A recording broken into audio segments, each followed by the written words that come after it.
The Coastal Carolina Chanticleers hit the road to play at Rock Hill against the Winthrop Eagles. Chants without point guard Kier Greenwood suspended one game for team rules violations early off the miss. Sam McLaurin gathers, slams it down for the first points of the game. Then Dexter Moore showing his range. Rains one down for a trifecta. Chants led 9-3 4 minutes into the game. But after a timeout, Winthrop got their act together. Andre Jones bombs one home from the left wing. Winthrop comes all the way back to take a 20-18 lead. CCU's top scorer this season, Anthony Raffa, gets a bucket there, but he was held to just 7 points. BC Addy gets inside for CCU, his only bucket of the game, and then Chris Grandigo, silent for most of the game, scores here. The senior transfer from Louisiana Lafayette held to just 5 points. Winthrop then went on a run just before halftime. Jones ripping the cords. He had 15 on the day, and then off an inbounds pass, Matt Morgan buries a jumper at the buzzer, and the Eagles finish the half on a 7-0 run. Winthrop led at intermission 39-28.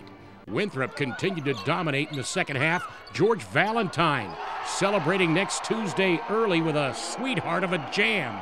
Winthrop led by as many as 22 points. Coastal rallied to pull within 8. McLaurin, another inside throwdown. But it's Winthrop winning by double digits over CCU. 67-57 the final from Winthrop Coliseum. Third straight Big South Conference loss for the Chanticleers. Here's News Channel 15 Sports Director Rich Krampanis with more on the game.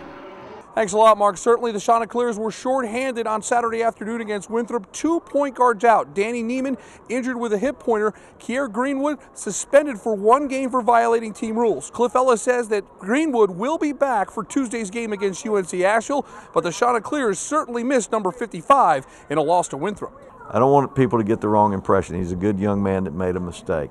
He made a bad decision. Having raised 3 children of my own, sometimes they've made bad decisions. Sometimes you got to take the car keys away from them, and that's basically what we've done with Kier. There's some things that he violated. Our policies are there for a reason, and you know, when it's violated, you have to pay the consequences. He had to pay the consequences for it. Therefore, our team had to pay the consequences for it. But we'll learn from it, move on. But we're not going to put any individual over our policies. Coach Ellis talks a lot more about the big picture when it comes to CCU basketball. That's on the Cliff Ellis Show, Sunday at noon, right here on News Channel 15 in Rock Hill, South Carolina. I'm Rich Krampanis, News Channel 15 Sports.